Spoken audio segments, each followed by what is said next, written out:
in India. So this is a short summary of development of feminist movement, because when we learned about the 3 stages of feminism in the world, so we talked about how feminist movement has developed, right? So we talked about first phase, second phase, and third phase of feminist movement in India. So in that we would be learning about what are the changes that have happened in Indian feminist movement, right? So we talked about 3 waves of feminism: women's suffrage, women's right to vote. So civil and political rights are always the first generation rights. So the first wave of feminism was about that, demanding for voting rights for women. Then the second wave of feminism was about liberation. So why should women be discriminated? So that was the second wave of feminism. So where not just the voting rights, civil and political rights, but it was more about liberty, freedom, and like freedom for women. So that would become the second wave of feminism. The third wave of feminism was about how it is essential for us to represent women in all aspects of India, all aspects of society. So that is what was the third wave of feminism was there, representation of women at all forms of government. Then we talked about these we shared with you some of the famous movements that have happened. And feminism, as you understand, is not a simple or unified philosophy. So there are different kinds of feminism, whether it is about liberal feminism, which speaks about equality. Women rights are human rights. Even though you don't agree with any of my arguments, if at least this much you agree upon, that all human beings must be treated equally, all human beings have human rights, then in that scenario itself, you can provide equal rights for women. So that was the argument of liberal feminist. Then socialist feminist provided focus on economic discrimination, economic inequality suffered by women, and they gave case by case scenario of how this inequality is perpetuated by the patriarchal system. So how domestic work is undervalued, or childcare is undervalued, or the responsibilities or the of women are not measured, economic value is not given to it. So by doing that, what have you done? You have perpetuated exploitation, oppression, and labor. Then the radical feminist came. They started talking about dramatic social change, which is very much essential for achieving of equality of women. So they started attacking the patriarchal system, and they started targeting the unjust laws and social norms that were prevalent. So they started talking about my body, my rights, and all those things, right?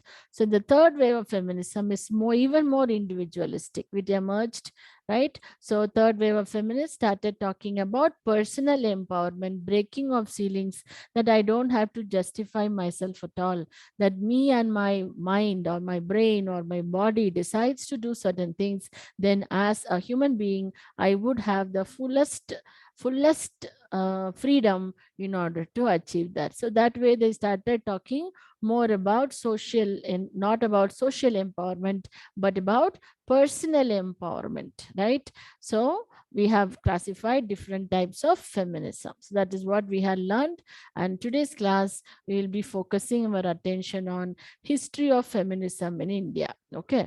So generally, when we talk about feminist movement, we give all the attributes to the Western feminist movement only.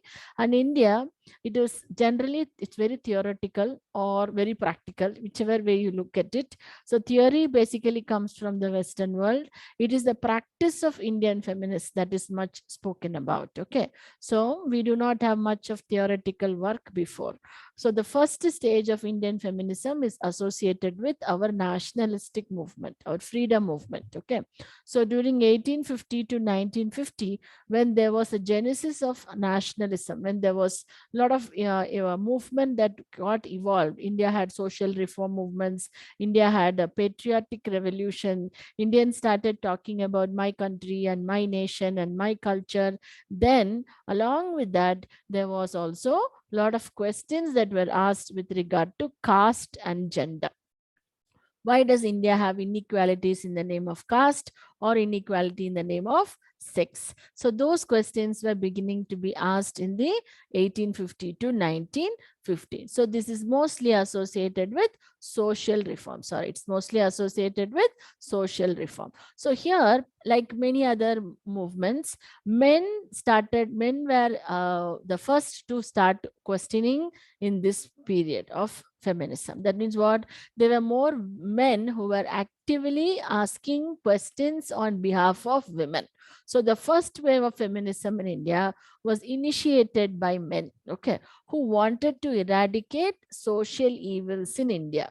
So Raja Ram Mohan Rai, for example, he is one of the social reform leaders in India, and Raja Ram Mohan Rai questioned about sati system, early marriage system, widow remarriage system. So definitely he is speaking on behalf of Indian women against India's inequalities. So he is trying to spread education. He is trying to improve literacy of women or age of consent for marriage or ensuring property rights. So these men, whether it was Dayananda Saraswati, who said even go back to Vedas, but he's talked about early Vedic age where women were getting equal representation like that of men. So we find that peculiarly, or probably true for every other nation, men were the first feminists in India. Okay.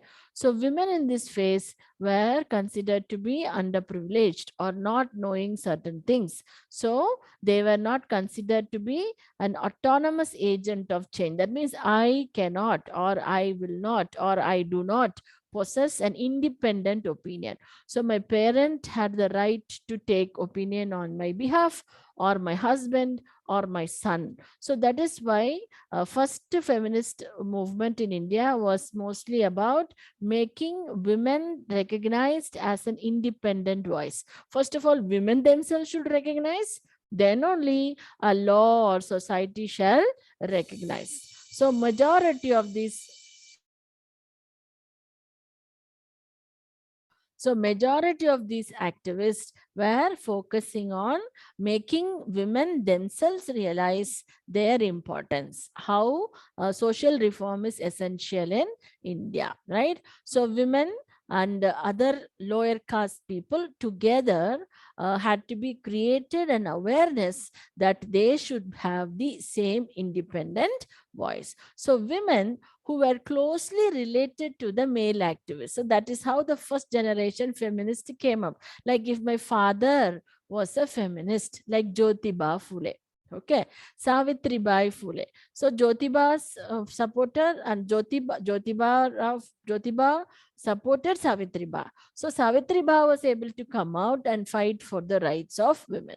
Sarojini Naidu. Okay, so family connection mattered the most. Due to the support shown by the family, women came out and started speaking for themselves. Annie Besant, she came from another country to India and she started talking about social reform. Okay, so inspired by the men, women also started speaking for their own rights. Okay, so women who were involved in the first phase of feminism were related to male activists, and many of them came from a very rich background, elite background, Western educated background, upper caste Hindus.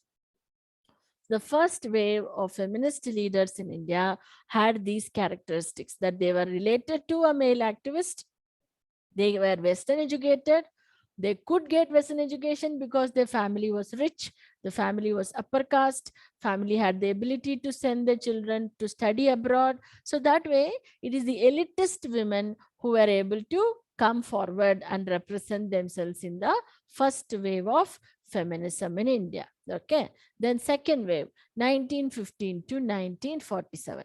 This is the period of Gandhian movement.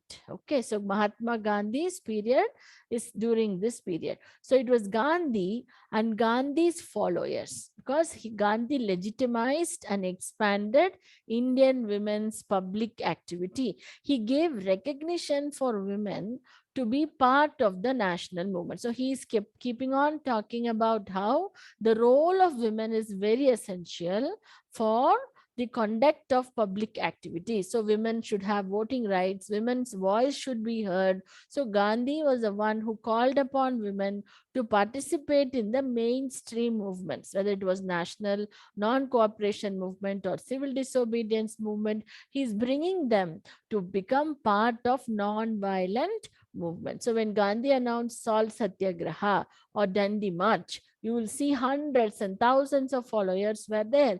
Among them, half of them were women. And when he started anti-Arak campaign, anti-liquor campaign, right? So in those campaigns, 99% participants were women only. So this Gandhian phase of feminism happened between 15 to 47. So it was during this period he started talking, glorifying about women's role as caregiver, women as a symbol of sacrifice, women as a symbol of tolerance. It was necessary to tell all that during that period. Okay, I can sit in 2021 and make comment why my caregiving role has to be given a lot of importance. Okay, but that is today's perception.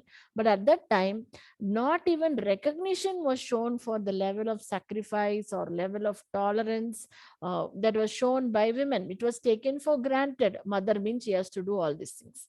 Wife means she has to do all these things, right? So Gandhi and few of the national leaders started talking about she need not have to do all those things. She is doing it because of her inherent nature of caregiving, because she wanted to take care of her family. So that way they are starting to glorify the role of women and created a space for her in public arena. So if politics should be free from corruption, Gandhi used to say, you need to have ethics inbuilt. And if there are more women in the system, then there will be more ethics in the system. Okay. So that was one of the arguments presented by the people in the Gandhian period. So a lot of women organizations started. We already saw about All India Women Conference, National Federation of Indian Women. So these women groups or women organizations started representing the issues of women in India, like political participation, women voting rights, women standing in elections, or providing reservation for women, or providing leadership roles for women. Okay, so that way, this is the second phase of India's feminism. What is the first phase? First phase is 1850 to 1915, pre-Gandhi's period, emergence of nationalism in India. The second phase is Gandhi's period, 1915 to 1947, the year of India's independence. So that way you find two phases of Gandhi movement happen. So beginning of the feminist movement is because of the influence of the outside Western influence only, right? So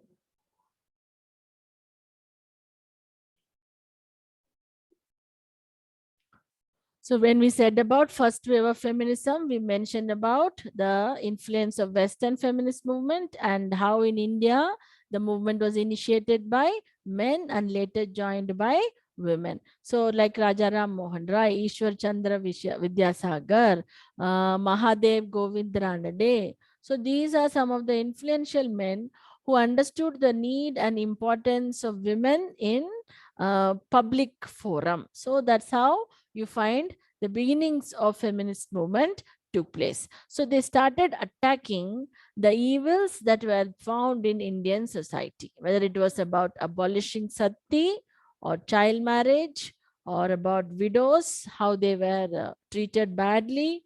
They promoted women's education, or providing legal rights to women, or acknowledging women's status by granting them basic rights. Okay, so that way they were addressing the need of the hour. So what was essential for women at the time? Okay, so there were a lot of obstacles that were faced by them, even though on paper many advancements could be seen, but Indian women were considered to be still weaker section only. Even today that is very true.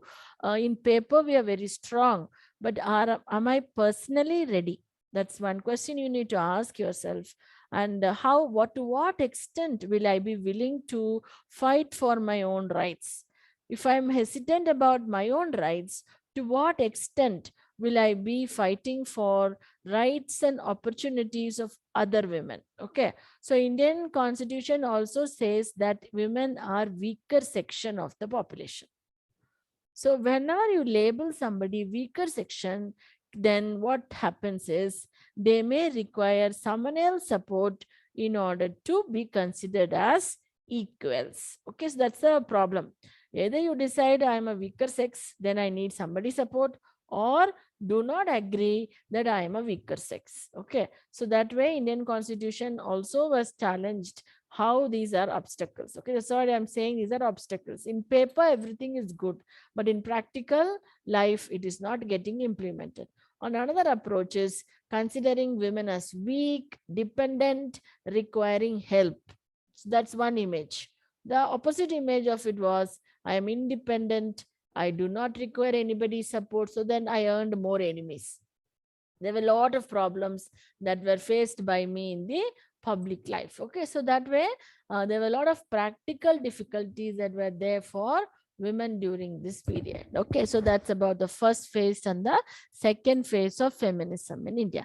The third phase is after independence. Third phase is after independence, when the question of women's rights appeared to be discussed only on meetings and forums. Okay. So in the third phase, the issues raised were multiple, whether it is about land rights, representation of women in divorce laws, child custody, harassment at workplace. So they are asking, why are women not treated equally under these circumstances? Why there is a difference in treatment by law? Why there is a difference in providing relief by law? So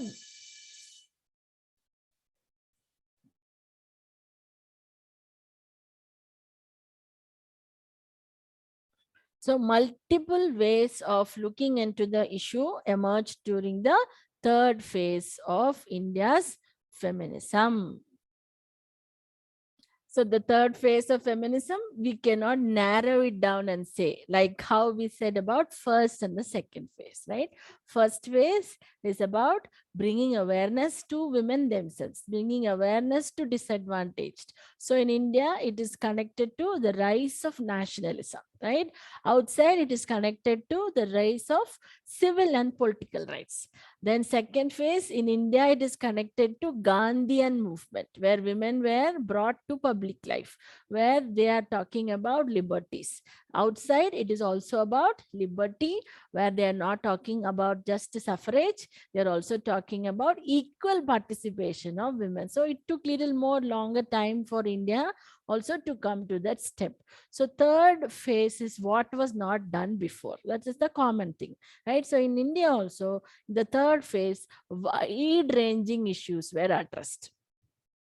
So whether it is about maintenance money, or whether it is about child custody or land rights. So after India's independence, one thing was clear: Indian Constitution wanted to provide equal rights to both men and women. And Indian Constitution also talked about positive discrimination towards women in order to enable them to achieve their rights. So they said everything in paper very neatly, very clearly. But when it came to the act of implementation, even today, there are many states or many localities which are lagging behind in its implementation. So we have seen multiple statistics when we talked about social problems in India, right? Problems faced by women in India. So those issues were there, and those issues are only going to be addressed in the third phase of India's feminism. So it is questioning the pre-existing disease, pre-existing condition in India. And they are not questioning it in private affairs, because earlier they used to say this is home affairs. You should lock your door and then talk.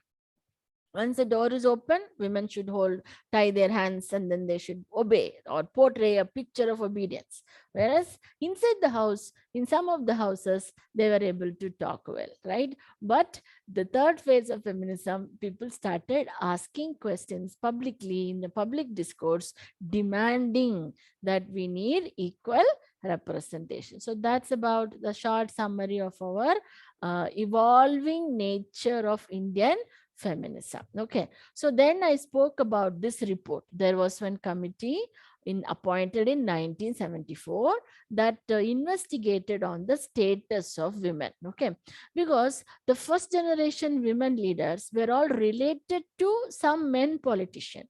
So when they were in 1970s, some of them were in a very comfort zone. Okay, so they actually did not realize that the feminist movement has not reached the ground level. Okay, it is still in the upper class, elitist, Western educated families only.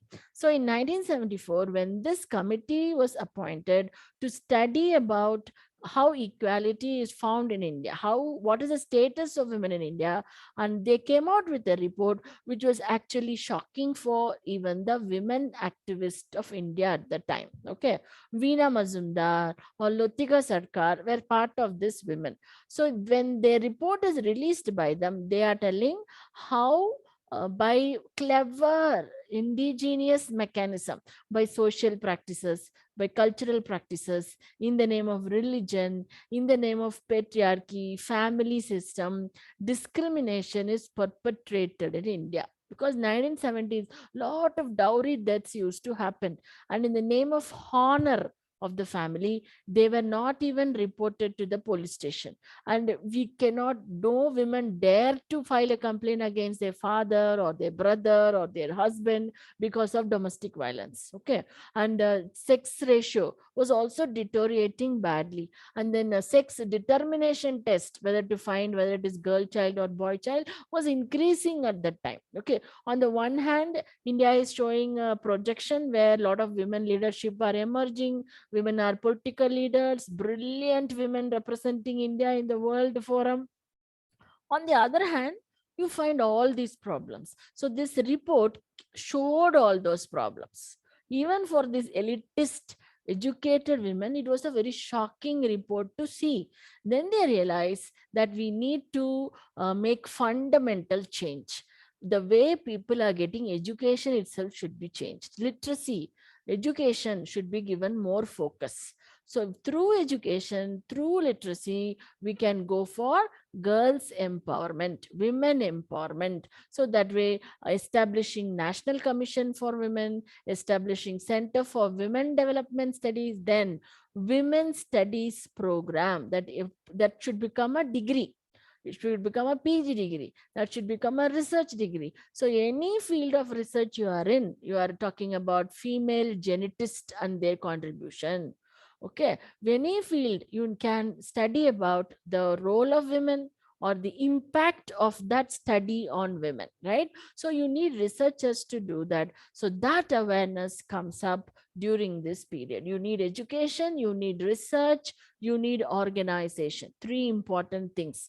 You need education, you need research, you need organization, and women should be taught how to collaborate and network. I am telling you to this class, if you need to be successful in life, this is one skill you have to develop, right? As a 21st generation learner, you need to not focus only on your personal skill, your education, your skill, but you should also focus on your collaboration, your networking skills, and strengthen them as much as possible.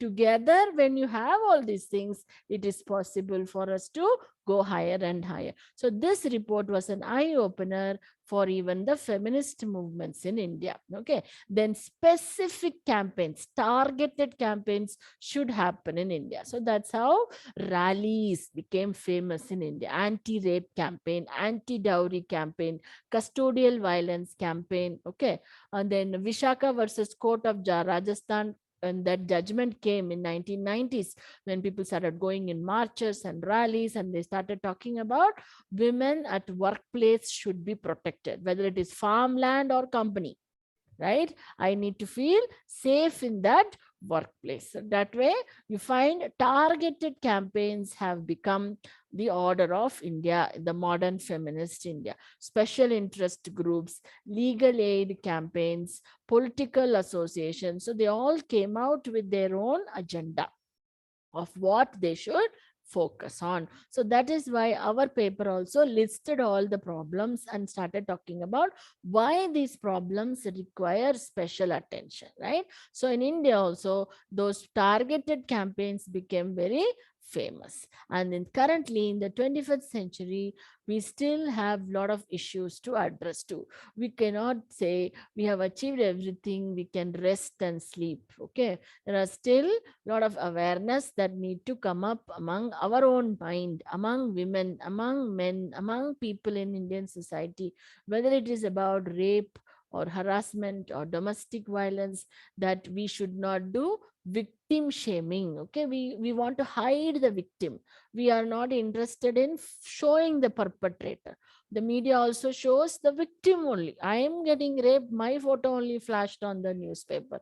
Okay, a 14-year-old child getting raped, and why we need to cover on that person? You need to not victimize the people who are suffering, but your attention should be on strengthening your mechanism. What is the checklist? What should police do if somebody comes and complain? What should a health department do if somebody makes a complaint? So you should have healthy practices list. So that is what India is focusing today in the 21st century. If there is a standard scale of what to do when such a case is reported, then the number of violations will become lesser and lesser. And then what type of legislation, social security measures we need to have. Okay, right? So we are giving credit to Indra Jai Singh. Because of her, Domestic Violence Act became possible. And she was the first woman to be appointed as the additional Solicitor General of India. So that Attorney General, you have heard of AGs and DGs, they can come out with their own suo motu by themselves. Judiciary can come out with certain recommendations which the government can easily enact, right? So then a lot of senior advocates, judges in India were responsible for framing of Vishaka guidelines, right? So you find new legislations are coming up in India because of the awareness that is there in India today. So you can conclude your essay by writing about some of the recent legislation, some of the efforts that have been taken, right? So you find many influential women are still continuing the struggle. And I keep on telling you about Nirbhaya case and how it led to new legislation in India. And then one more area which we have not yet covered is marital rape. Okay, we have talked about so many ways in which rape and sexual harassment can be explained. And marital rape is one such area which India still lacks legislation, right? So that's one of the agenda of today, where a lot of groups are coming together and speaking about making a legislation. And then discriminatory practices in the name of religion. Okay, that's the last thing one touches in India, but now attention has come for that also. Um, Inequality, right to equality is my fundamental right. Right to religion is also my fundamental right. So you have to balance both. So what should not be compromised? Right to life, right to equality, or right to freedom of religion. So that is the three phases of these disputes, right? So if the quality of life is affected because of a legislation, if the quality of life is affected and no action is taken by the legislature or executive because of religion, then that is wrong. Okay, so that is when the triple talaq was questioned and the case was filed, and the government has come out with legislation saying triple talaq system is not favoring the rights of women, right to live, right? Somebody cannot immediately say talak, talak, talak and go away. There are so many complications in that matter, I understand, but there should be a level of discussion, and this has to be covered. What is important? My right to freedom to practice religion, my right to equality, or the most superior right to life. Okay, so that way, if there is a logical, a reasonable decision is taken, majority of Indians might accept. And then any reform done in India at the beginning faced opposition.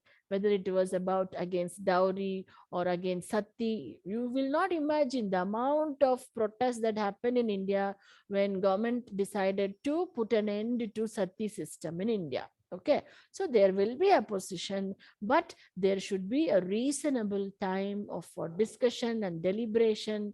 And when the legislation is felt need, if it is violating right to life, right to equality, then that needs to be looked at. So that way, that is your key also. When you are debating on some of the emerging issues, you need to ask which side I should stand. I might be a Hindu, I might be a Muslim, or I might be a Catholic. My religion may say certain things to me. But what am I standing for? For right to life, right, human rights, or right to freedom? What am I defending?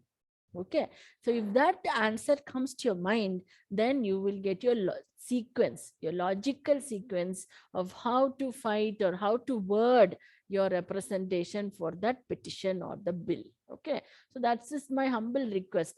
You should not be clouded by religion, or you should not be clouded by your region or by somebody who has some other inner motive.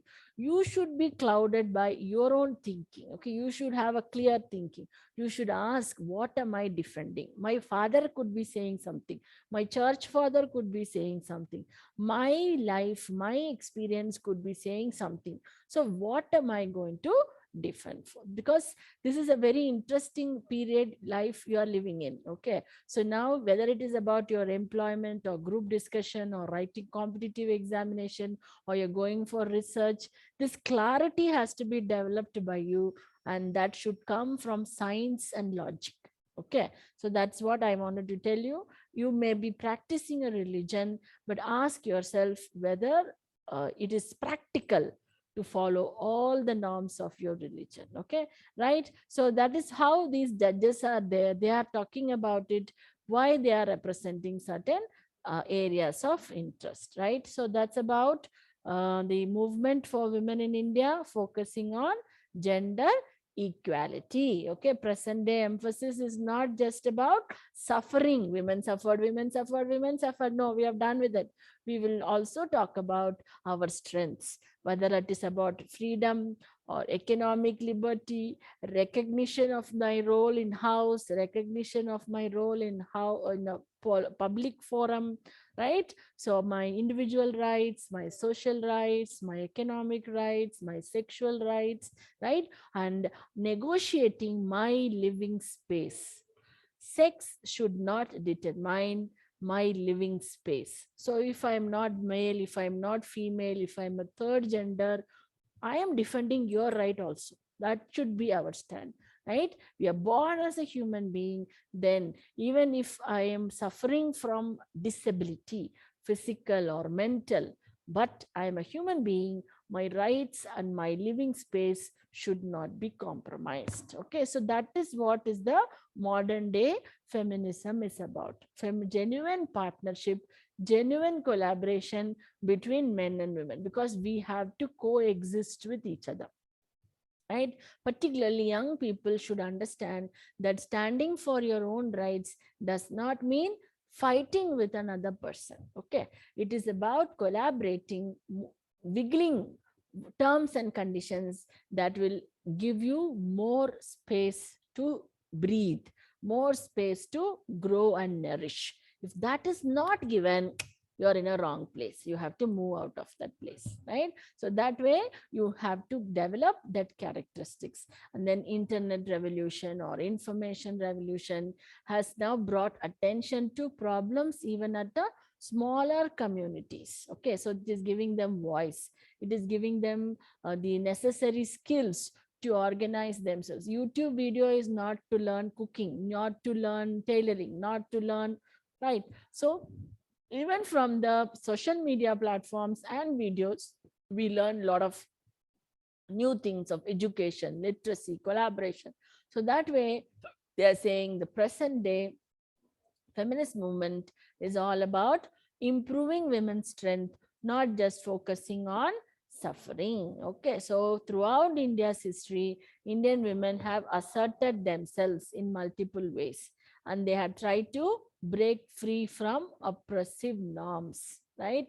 So even when they were ignored, when they were bypassed, they felt, they told people that you cannot do that. Okay, so we need to understand that feminism also is multicultural, right? We need to understand the history of India's feminism. What I said is again represented, which is multicultural, and all the landmark period is mentioned in 1974 towards equality report, grassroots campaigns, legislative campaigns, emphasizing on women's strength, not just her suffering. Otherwise, people will tell, these people will come always cry. We are not here to cry. We are here to succeed in our life. So focus on the strength and building our own strength, right? So these are all famous marches that have taken place. Anti-rape demonstration, Bangalore demonstration, right? So that's about today's class. Any question?